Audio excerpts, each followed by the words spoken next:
I hope from sharing our story or sharing my story that people will see the truth of what happened.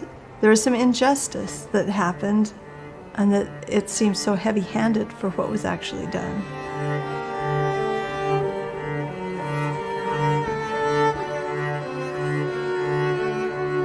In 2014, my husband was serving as a county commissioner, and there had been a lot of federal overreach in our community and in the county as a whole. There had been roads that had been closed, grazing allotments were reduced for our ranchers.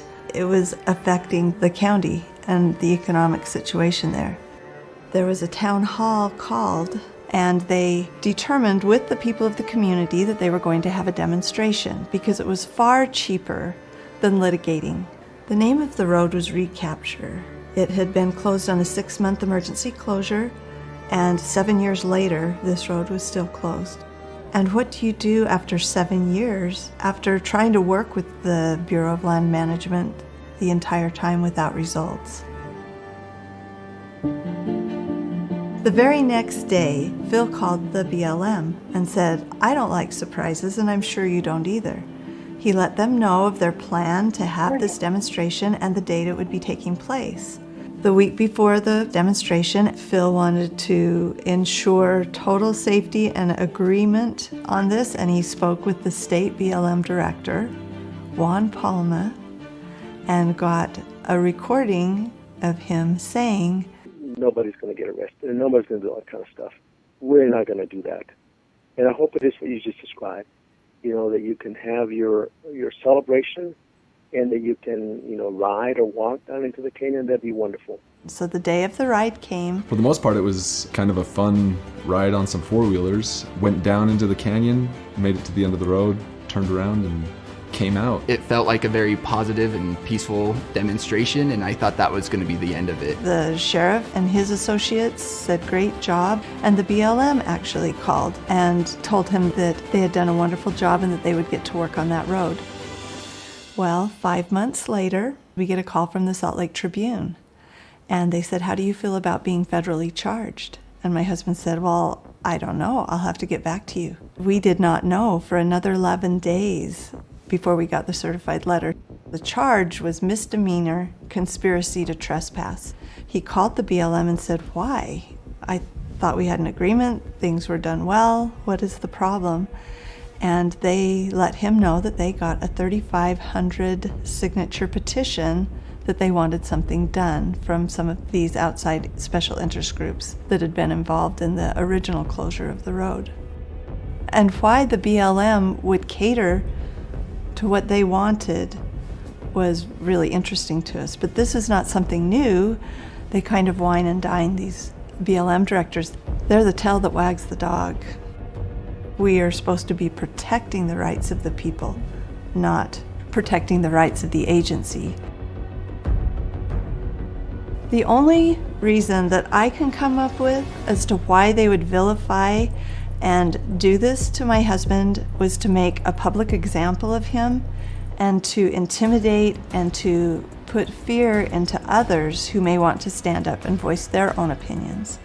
There was a national monument that was coming and was soon to be designated 1.9 million acres that would cut off access and affect ranching, mineral exploration.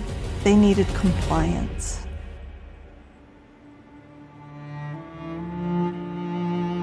The BLM and the prosecution had said that there was over $300,000 worth of damage on that road, and that's what they were suing for. We did the study, and it was proved that there was absolutely no damage to the road and that the very idea was spurious.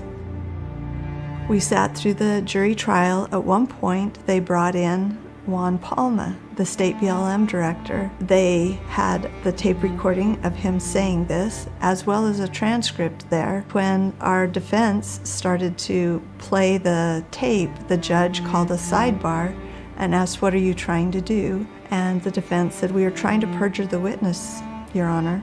And he called a dismissal of the jury and a recess. And when they came back in, they were allowed to tell what had happened, but they were not allowed to use the actual recording or the transcript in the trial. the jury was told that they would be given a transcript of his phone call in the jury room, the deliberation room.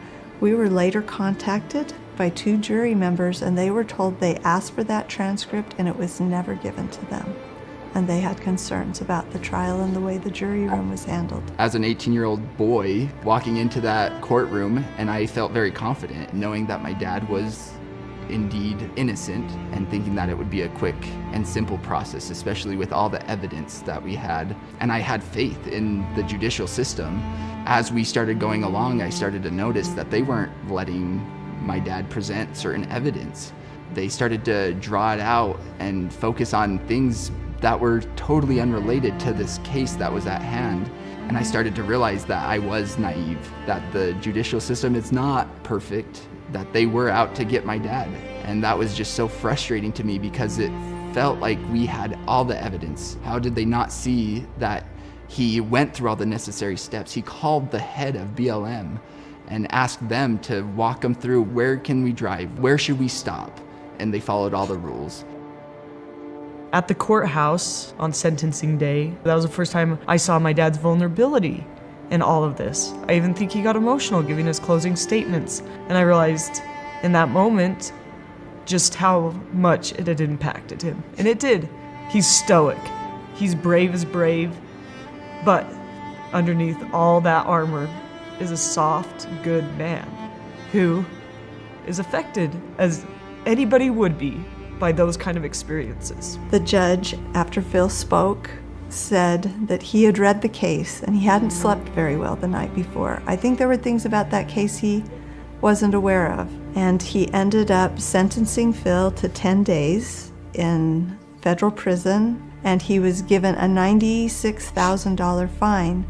Now that fine was not for damages, but the judge said that the BLM was required to do a study, and that was the cost of the study that we had to repay. I was able to hear the phone calls that my dad made, and oftentimes it was his concern for his roommate, or, send money so I can give ramen to this guy and to that guy and put money on this guy's account so he can call his parents. Even in jail, he was just like, I'm not gonna let this experience be anything but great. And that's how my dad does so many things. He's like, I can take something really awful and I can spin it and I can make it a great experience and I can grow from it. And that's how he's taught us as kids. That's how he's lived his life. Soon after we went through this experience, Phil ran for the state legislature and won with an overwhelming majority. The U.S. attorney came after him again, saying that he needed to pay more in restitution monthly than he had been because he was now making more money. There was a court hearing and they ended up paying the full amount of the fine, even though he had made less as a state legislator than a county commissioner.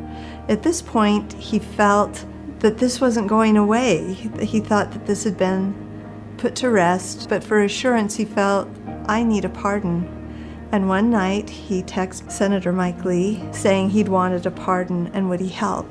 And Senator Lee immediately texts back, yes, 100%, we are doing this, you're on the side of the angels. And Jason Chaffetz was a character reference and aided in securing this pardon for Phil.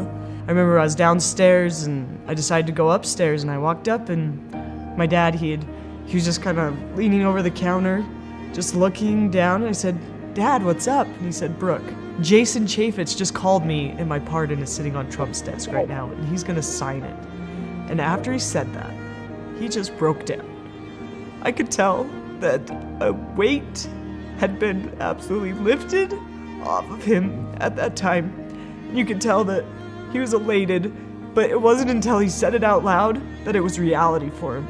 I was ecstatic as well, just very, very happy. I had been there from the beginning to the end, seeing him really in his private moments where you could tell that it was weighing very heavily on him, and it was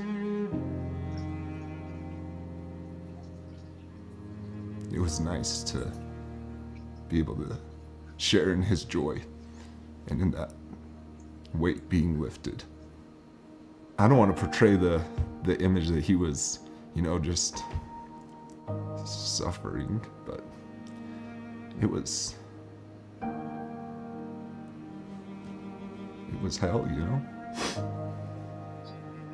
Today, President Trump granted a full pardon to Philip Lyman. Mr. Lyman's pardon is supported by Senator Mike Lee, former Representative Jason Chaffetz, and other notable members of the Utah community. Lyman is known to be a man of integrity and character who was serving as a county commissioner in Utah when he was subjected to selective prosecution for protesting the Bureau of Land Management's closure of the Recapture Canyon to ATV riders. He had no other criminal history, but he was arrested and sentenced to 10 days in prison and nearly $96,000 in restitution. It was acknowledgement. Somebody was finally looking at this case and saying, what is wrong with this? This is not right. And for it to come from the highest authority, the President of the United States. Just felt like a triumphant end to a really difficult experience for him. And that has been a blessing, and it's given us peace of mind. A family friend asked Phil what would make him continue to take that stand and to sacrifice personally for the community the way he had. And he replied, when you're a principled person, the fight will find you.